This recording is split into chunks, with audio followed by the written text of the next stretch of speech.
ધોરણ 11 સાયન્સ રસાયણ વિજ્ઞાન પ્રકરણ નંબર 4 અને એના લેક્ચર નંબર 5માં આજે આપણે આયનીય બંધની થોડીક વાત કરીએ. આયનીય બંધ તમને બધાને ખબર છે કે ઇલેક્ટ્રોનની આપ-લે થાય અને જે બંધ બને એને આયનીય બંધ કહેવાય.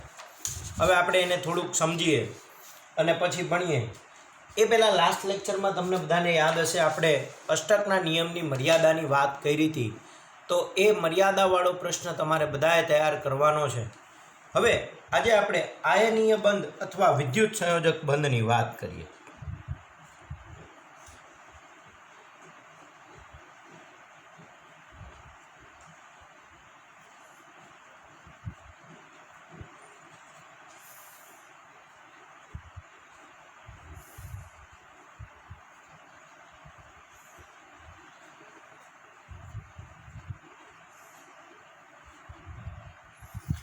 આયનીય બંધ અથવા તો વિદ્યુત સંયોજક બંધ એની આપણે વાત કરીએ તો આયનીય બંધને પહેલાં થોડું રફમાં સમજીએ અને પછી આપણે લખીએ. તો આયનીય બંધ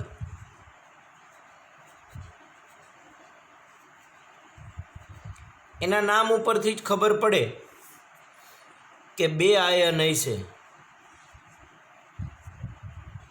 એક ધન આયન અને એક ઋણ આયન. ધન આયન ઇલેક્ટ્રોન ગુમાવીને બને અને ઋણ આયન ઇલેક્ટ્રોન મેળવીને બને. હવે માનો કે કોઈ પણ ધાતુ પરમાણુ એમ છે એ ઇલેક્ટ્રોન ગુમાવે એટલે એમ પ્લસ આયન બને ને એક ઇલેક્ટ્રોન ગુમાવે. એકની વાત કરીએ તો આના માટે જે ઉર્જા આપવી પડે ને એને એની આયનીકરણ એન્થાલ્પી કહેવાય.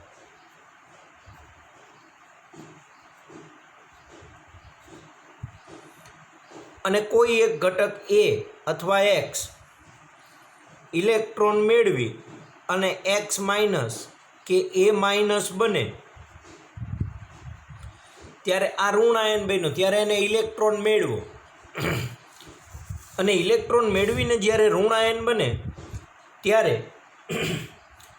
એની સાથે જોડાયેલી ઉર્જાના ફેરફારને ઇલેક્ટ્રોન પ્રાપ્તિ એન્થાલ્પી કહેવાય.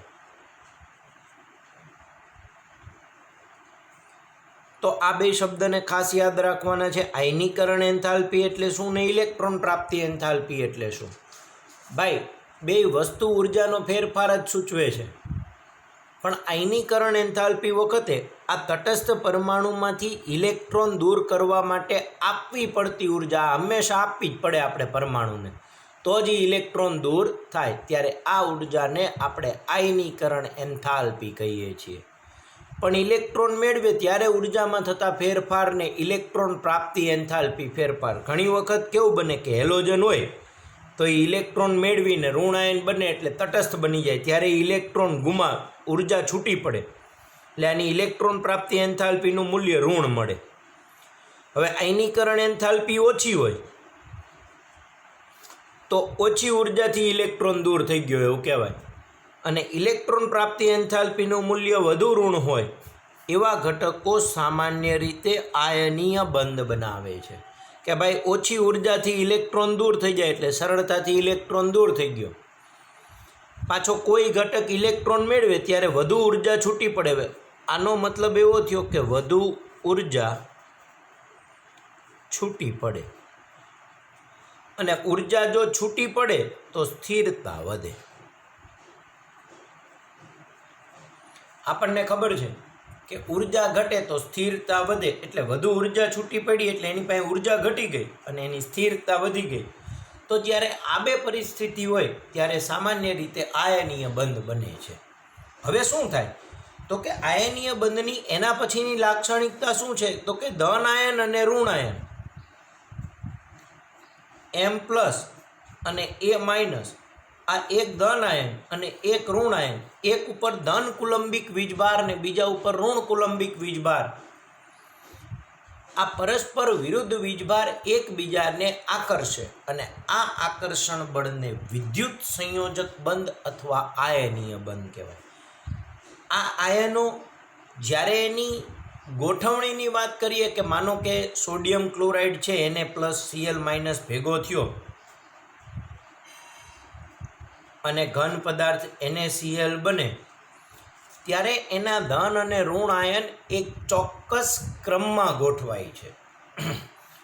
દરેક વખતે NaCl જેવો જ ક્રમ હોય એવું જરૂરી નહીં. બધાય ધન આયન અને ઋણ આયન એના કદની સાપેક્ષે જુદા જુદા રીતે જોડાઈ અને ઘન અવસ્થા બનતી હોય છે, ઘન પદાર્થ બનતો હોય છે. તો આ રીતે ધન અને ઋણ આયન એકબીજા સાથે જોડાય ત્યારે જે બંધ બને એને વિદ્યુત સંયોજક બંધ, આયનીય બંધ કહેવાય. અને આની સાપેક્ષે આપણે ઘન પદાર્થની રચનાનો પણ અભ્યાસ કરવાનો છે. હવે ઘન પદાર્થની રચના છે એ આપણે ધોરણ 12 સાયન્સના પહેલા ચેપ્ટરની અંદર વાત કરશું. આપણે માત્ર અહીંયા કહીશું કે ધન આયન અને ઋણ આયન એકબીજા સાથે વિદ્યુત સંયોજક બંધથી જોડાય, જેને આયનીય બંધ કહેવાય. અને આયનીય બંધ વખતે આયનોની ગોઠવણી એક ચોક્કસ ક્રમમાં થાય છે. કયા ક્રમમાં થાય છે એ આપણે અત્યારે ભણવાનું નથી. એ કયો ક્રમ છે, કઈ રીતે આવશે, એ બધા વિશેની વાત આપણે ધોરણ 12 સાયન્સમાં આના કરતાં વધુ યોગ્ય રીતે કરીશું. તો આયનીય બંધ અથવા વિદ્યુત સંયોજક બંધની વાત કરીએ તો કોસેલ અને લુઈસના સિદ્ધાંતથી આયનીય બંધને સમજતા એમ દર્શાવે છે કે આયનીય સંયોજનો નીચેની બાબત ઉપર આધાર રાખે છે કે આયનીય બંધની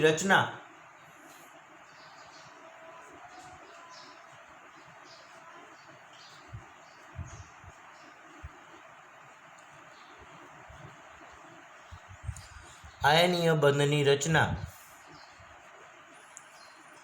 નીચેની બાબત પર આધાર રાખે છે.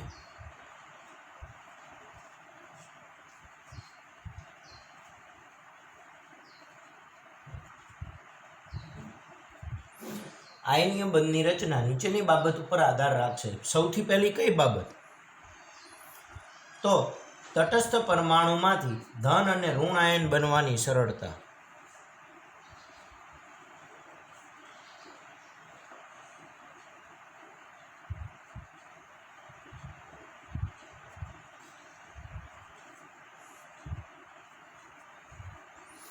તટસ્થ પરમાણુમાંથી ધન અને ઋણ આયન બનવાની સરળતા. અને બીજું, ધન અને ઋણ આયનોની ગોઠવણી થઈ સ્ફટિકમય સંયોજન બનવાનું. ધન અને ઋણ આયનોની ગોઠવણી એટલે કે સ્ફટિકમય સંયોજનની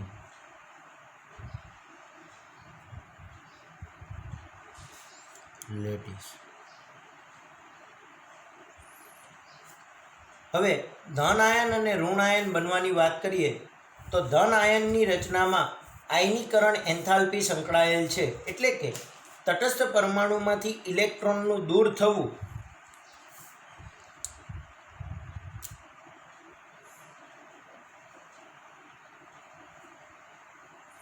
આપણે કીધું એમ કે ધન આયનની રચનામાં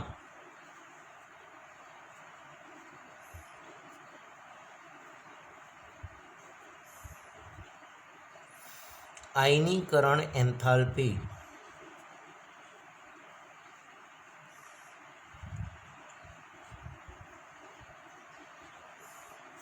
સંકળાયેલ છે.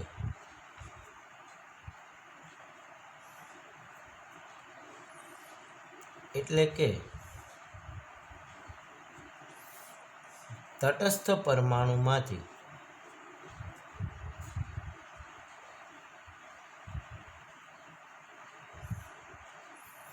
ઇલેક્ટ્રોનનું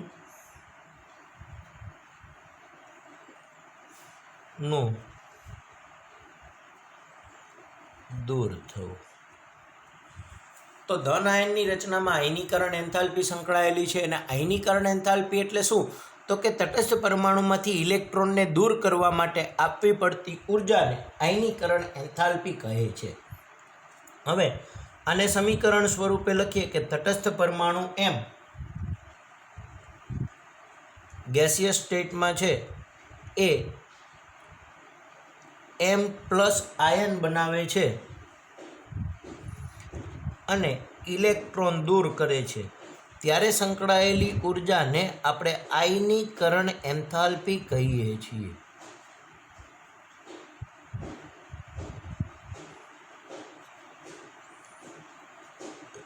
પછી આપણે વાત કરીએ કે ઋણ આયનની બનવું એટલે શું? તો કે વાયુમય કલામાં પરમાણુ ધરા અવસ્થામાં ઇલેક્ટ્રોન મેળવે અને એન્થાલ્પીનો જે ફેરફાર થાય તેને ઇલેક્ટ્રોન પ્રાપ્તિ એન્થાલ્પી કહે છે.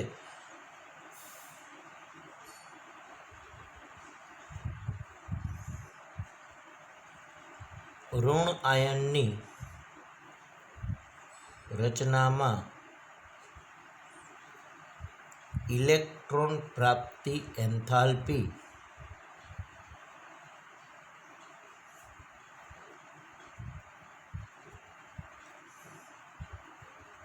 સંકળાયેલ છે.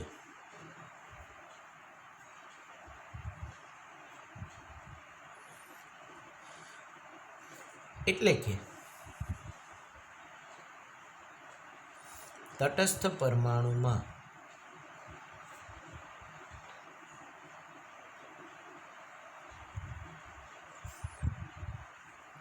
ઇલેક્ટ્રોનનો ઉમેરાવો. હવે આને સમજીએ. માનો કે કોઈ ઘટક એક્સ ગેસિયસ સ્ટેટ એ ઇલેક્ટ્રોન મેળવે છે અને એક્સ માઇનસ બનાવે છે. તો આ એક્સ માઇનસ બન્યો ત્યારે આની સાથે સંકળાયેલી એન્થાલ્પીને ઇલેક્ટ્રોન પ્રાપ્તિ એન્થાલ્પી કહે છે. હવે આ ધન આયન અને ઋણ આયન એકબીજા સાથે જોડાઈ અને એક આયનીય ઘન બનાવે છે. એટલે આયનીય બંધની વાત કરીએ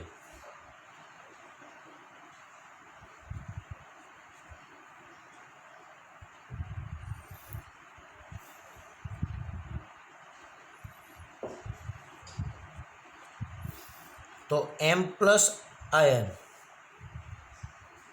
અને એક્સ માઇનસ આયન એકબીજા સાથે જોડાઈ અને એમ એક્સ બનાવે છે, ત્યારે આ આયનીય ઘન બન્યો એવું આપણે કહીએ છીએ.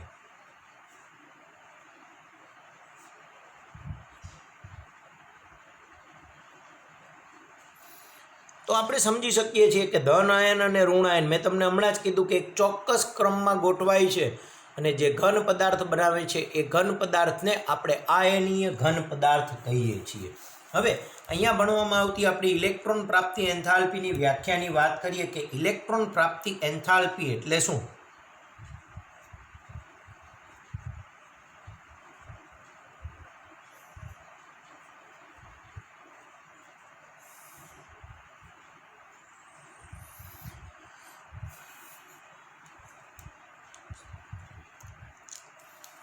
કે વાયુમય અવસ્થામાં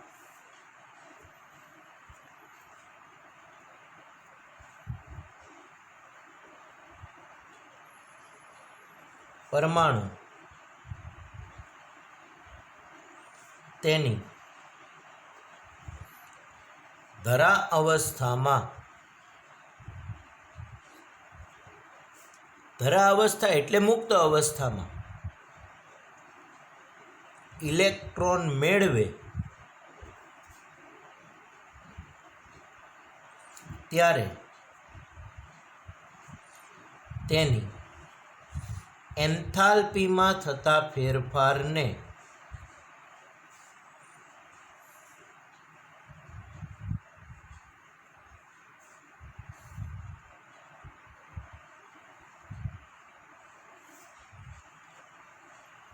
ઇલેક્ટ્રોન પ્રાપ્તિ એન્થાલ્પી કહે છે.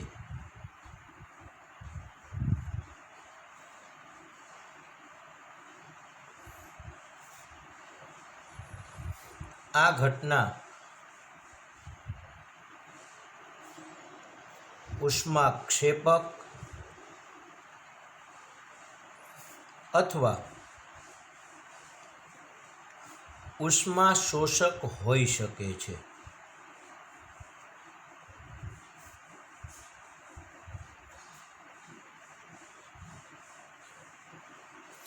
ઉષ્માક્ષેપક એટલે ઉર્જા દૂર થાય ને ઉષ્મા શોષક એટલે ઉર્જા મેળવે એવી રીતની હોઈ શકે છે.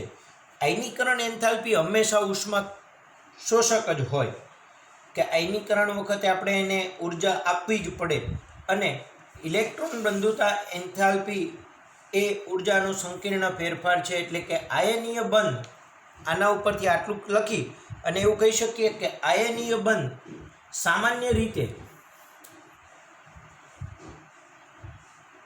આના ઉપરથી આપણે એવું લખી શકીએ કે આયનીય બંધ સામાન્ય રીતે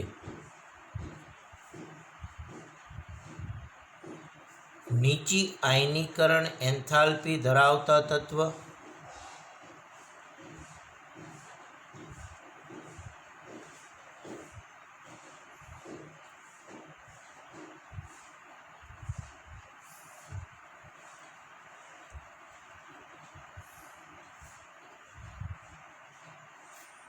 અને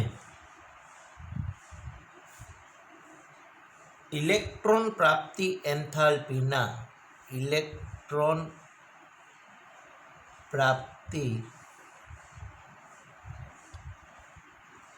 એન્થાલ્પીના વધુ ઋણ મૂલ્ય ધરાવતા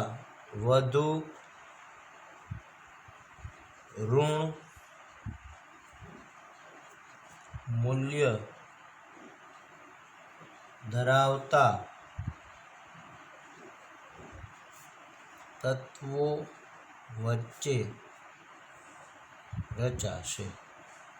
ભાઈ આ ખાસ યાદ રાખીએ ને આ સમજીએ શું કહે છે તો કે આયનીય બંધ સામાન્ય રીતે નીચી આયનીકરણ એન્થાલ્પી મેં તમને અહીંયા કીધું જેની આયનીકરણ એન્થાલ્પી ઓછી હોય એટલે કે ઇલેક્ટ્રોન દૂર કરવા માટે આપણે ઓછી ઉર્જા આપવી પડે એવા તત્વ અને ઇલેક્ટ્રોન પ્રાપ્તિ એન્થાલ્પીના વધુ ઋણ મૂલ્ય ધરાવતા તત્વ.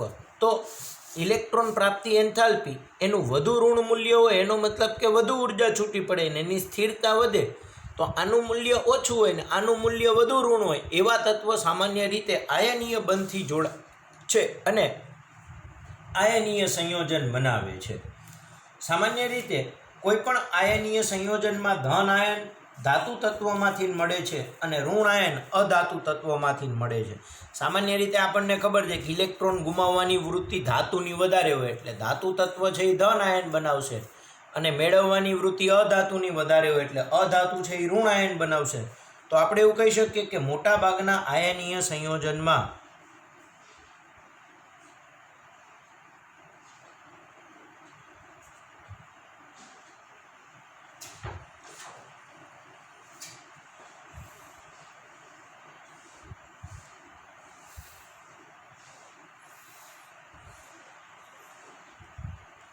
ધન આયન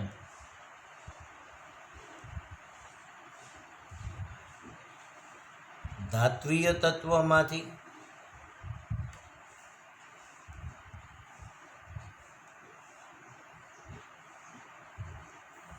અને ઋણ આયન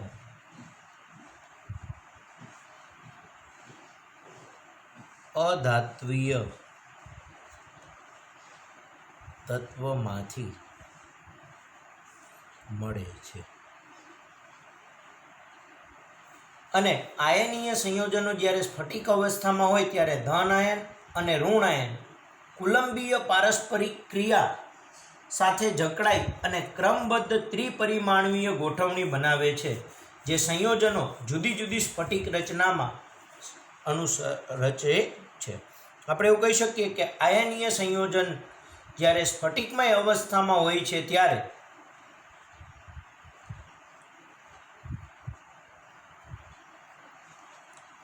આયનીય સંયોજનમાં આપણે એવું લખી નાખીએ કે આયનીય સંયોજનમાં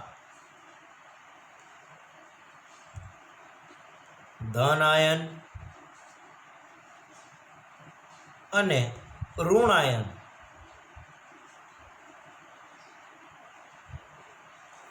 બંને આયન ધન આયન અને ઋણ આયન કુલંબીય પારસ્પરિક ક્રિયા સાથે સાથે જકડાઈને કુલંબીય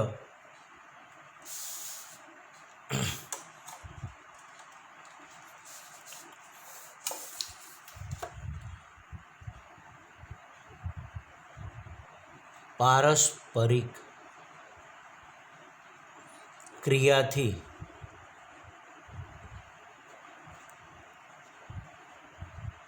જકડાઈને એટલે કે બંધ બનાવીને ક્રમબદ્ધ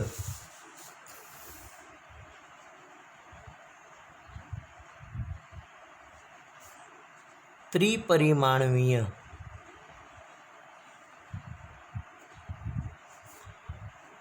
ગોઠવણી રચે છે. શું કહે છે કે આયનીય સંયોજનમાં ધન આયન અને ઋણ આયન કુલંબીય પારસ્પરિક ક્રિયાથી એક ઉપર ધન વીજભાર છે ને એક ઉપર ઋણ વીજભાર છે. વીજભારને કુલમમાં મપાય એટલે ધન કુલમ વીજભાર અને ઋણ કુલમ વીજભાર એકબીજાથી જકડાઈને એટલે કે એકબીજાને આકર્ષીને ક્રમબદ્ધ ત્રિપરિમાણીય ગોઠવણીમાં રચે છે. ત્રિપરિમાણીય ગોઠવણી રચે છે. આ સંયોજનો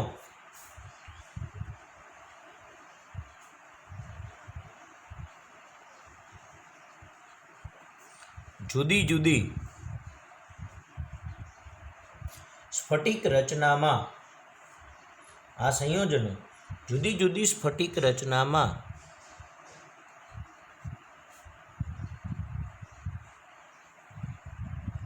સ્ફટિકીકરણ પામે છે.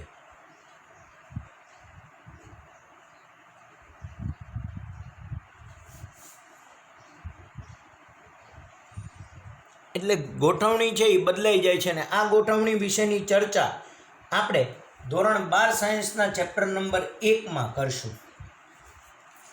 હવે સ્ફટિક લેટિસની રચનામાં એની સર્જન એન્થાલ્પીની વાત કરીએ તો સર્જન એન્થાલ્પી શું કહે છે એને સમજીએ કે સ્ફટિક લેટિસમાં આટલું લખી જાય ને એટલે તમારો આયનીય બંધ પૂરો થઈ ગયો. હવે સર્જન એન્થાલ્પીની વાત કરીએ કે સર્જન એન્થાલ્પી શું કહે છે.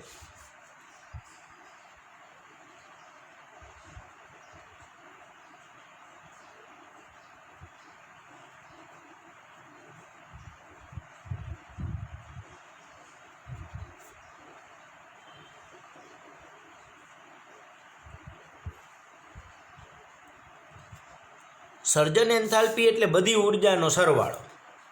હવે બધી ઉર્જા કઈ કઈ તો આપણે પહેલાં રફમાં સમજીએ અને પછી તમને ત્રણેય ઉર્જાના સરવાળાથી શીખવાડી દઉં.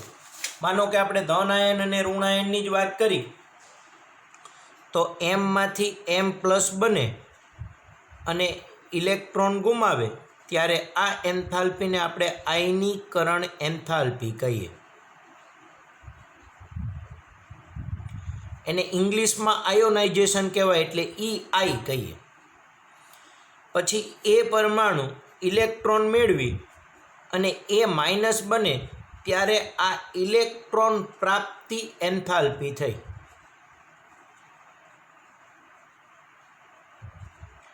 એટલે એને EG કહેવાય અને ડેલ્ટા HI તરીકે પણ ઓળખીએ. એન્થાલ્પી માટેનો સંકેત H છે. હવે ઉર્જાનો ફેરફારને જ એન્થાલ્પી ફેરફાર કહીએ છીએ એટલે એને ડેલ્ટા HI લખીએ. સેમ ઇલેક્ટ્રોન પ્રાપ્તિ એન્થાલ્પી માટે ડેલ્ટા HEG લખીએ. કોઈ વખત એમ થાય કે સાહેબ એનર્જી છે મૂળ તો આ વસ્તુ આ દર્શાવે છે પણ એન્થાલ્પી શબ્દ માટે ડેલ્ટા H વપરાતો હોવાથી ડેલ્ટા HI અને ડેલ્ટા HEG લખીએ. પછી M પ્લસ અને એ માઇનસ એકબીજા સાથે જ્યારે જોડાય છે ત્યારે એને એની લેટિસ સર્જન એન્થાલ્પી કહેવાય. એને એની લેટિસ સર્જન એન્થાલ્પી કહેવાય. હવે ટોટલ એમ અને એમાંથી MA બને ત્યારે ઉર્જામાં કેટલો ફેરફાર? તો એક ઉર્જા આ વત્તા ઉર્જા આ ને વત્તા ઉર્જા, તો ત્રણેયની ઉર્જાના સરવાળા જેટલો ફેરફાર જોવા મળે છે. એની લેટિસ સર્જન એન્થાલ્પી પણ કહેવામાં આવે છે.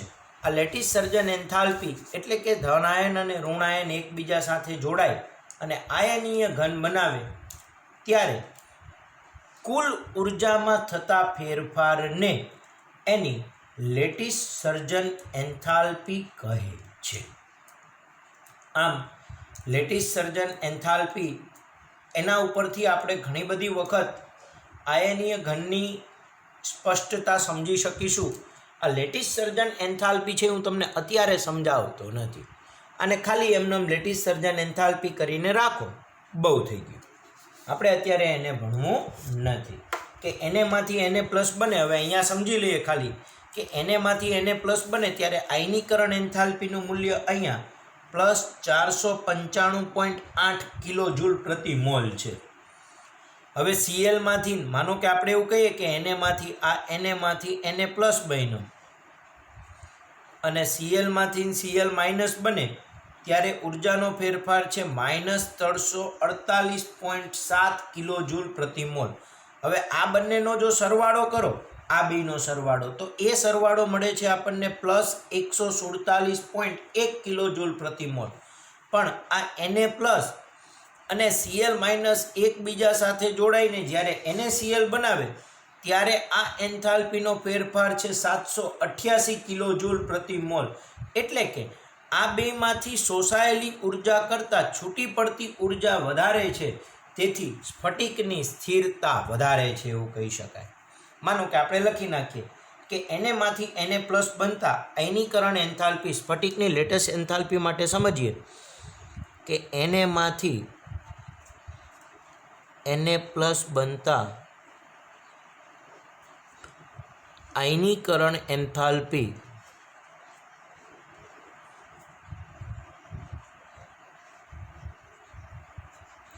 મળે છે +495.8 કિલો જૂલ પ્રતિ મોલ, એટલે કે મોલ ઇન્વર્સ છે.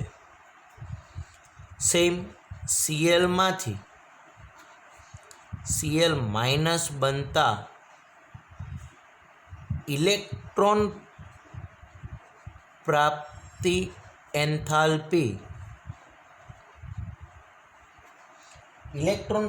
એન્થાલ્પી સીએલમાંથી સીએલ માઇનસ બને એ છે -348.7 kilo joule into mole inverse છે. હવે આ બંનેનો સરવાળો કરો તો આ બંનેનો સરવાળો 147.1 કિલો જૂલ પ્રતિ મોલ થાય છે. પણ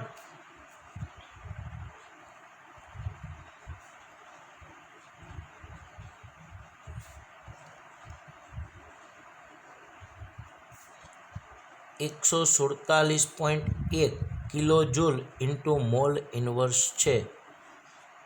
પરંતુ NaClની લેટિસ એન્થાલ્પી, લેટિસ સર્જન એન્થાલ્પી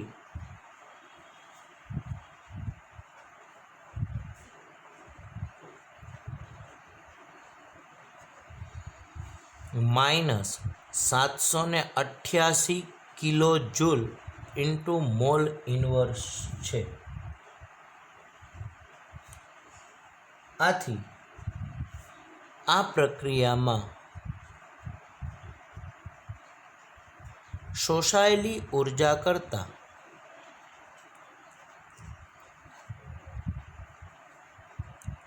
છૂટી પડતી ઉર્જા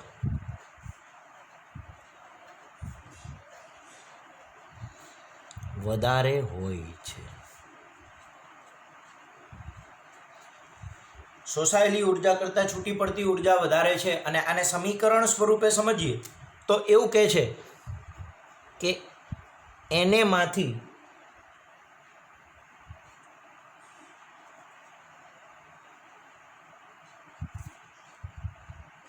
Na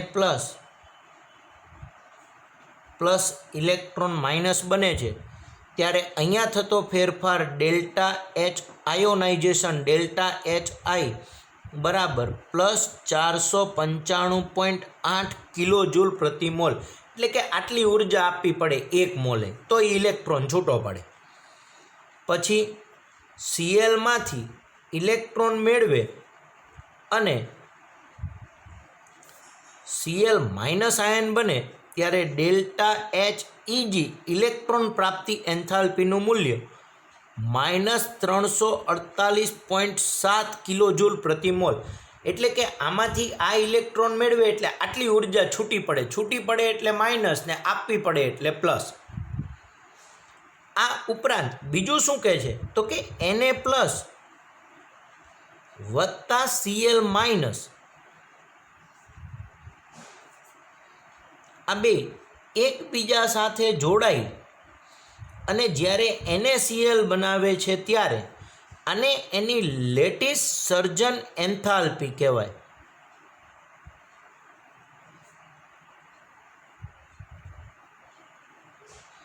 અને એ મળે છે -788 કિલોજૂલ પ્રતિ મોલ, એટલે કે આ બે ભેગા થાય ત્યારે પાછી 788 કિલોજૂલ પ્રતિ મોલ જેટલી ઉર્જા છૂટી પડે છે. તો સંપૂર્ણ પ્રક્રિયા દરમિયાન વાત કરીએ આપણે કે Na ગેસ વત્તા Cl gas gives NaCl solid, ત્યારે ઉર્જાનો ફેરફાર કુલ ઉર્જાનો ફેરફાર લખવો હોય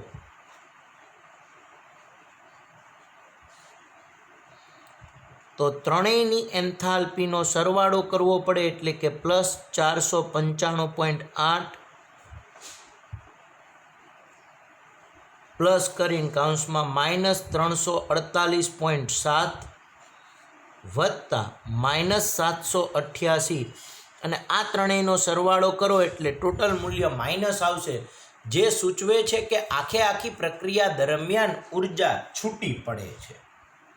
કુલ ઉર્જાના ફેરફારનું મૂલ્ય ઋણ મળે છે, જે સૂચવે છે કે આખી પ્રક્રિયા દરમિયાન ઉર્જા છૂટી પડે છે. એટલે આવી પ્રક્રિયાઓ સરળતાથી થતી હોય છે. તો આ રીતે કોઈ પણ લેટિસ બને ત્યારે જો ઉર્જા છૂટી પડતી હોય તો એ બનવાની ઘટના વધારે સરળતાથી આપી શકાય છે. હવે આપણે લેટિસ એન્થાલ્પીની વાત કરીએ. એક સરસ મજાનો ટોપિક આપ્યો છે આપણને ટેક્સ્ટ બુકમાં.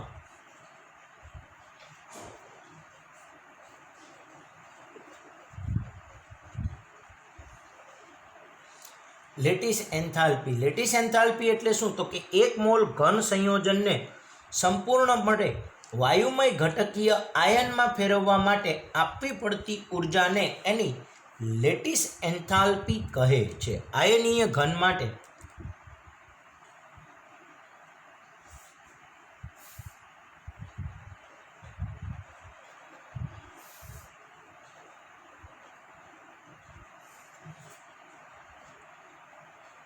લેટિસ એન્થાલ્પી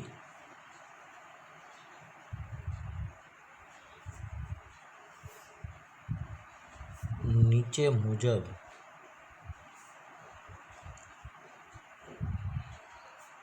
દર્શાવી શકાય.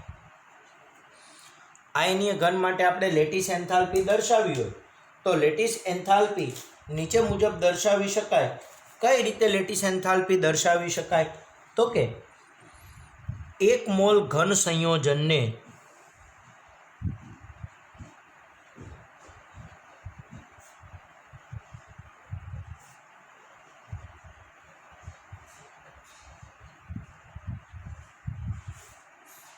સંપૂર્ણપણે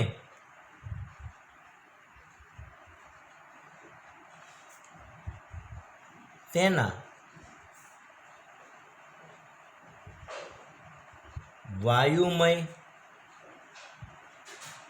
ઘટકીય આયનમાં ફેરવવા માટે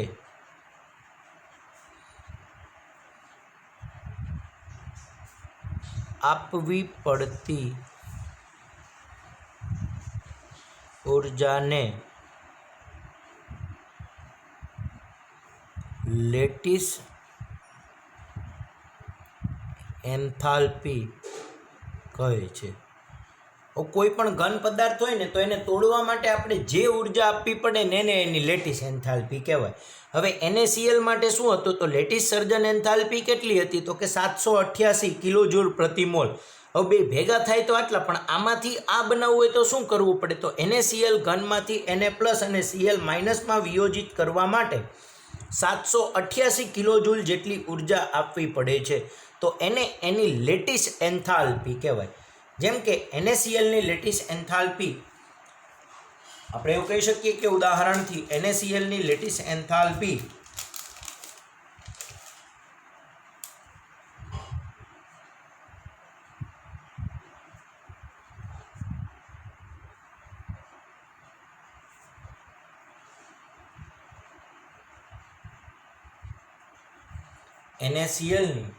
લેટિસ એન્થાલ્પી 788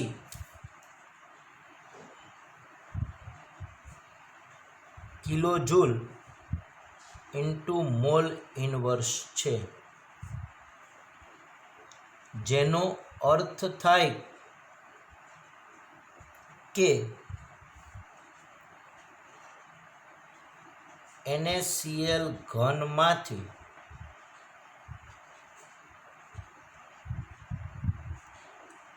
એક મોલ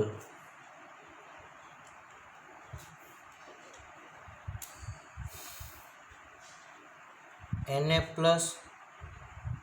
અને 1 મોલ Cl- છૂટું પાડવા માટે એ બેને છૂટા પાડવા માટે 788 કિલોજૂલ ઉર્જાની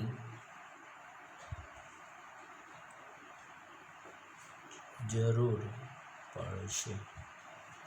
એટલે કે ધન આયન અને ઋણ આયનને છૂટા પાડવા માટે જે ઉર્જાની જરૂર પડે એને એની લેટિસ એન્થાલ્પી તરીકે ઓળખવામાં આવે છે. તો ચલો બધાને ખબર પડી ભાઈ. તો આજે ભણ્યા આપણે આયનીય બંધ અથવા વિદ્યુત સંયોજક બંધની વાત કરી. આ આયનીય બંધ અથવા વિદ્યુત સંયોજક બંધ ભણી અને આપણે સ્ફટિક લેટિસની સર્જન એન્થાલ્પીની ને એની વાત કરી. સર્જન એન્થાલ્પીની સાથે સાથે લેટિસ એન્થાલ્પીની વાત કરી.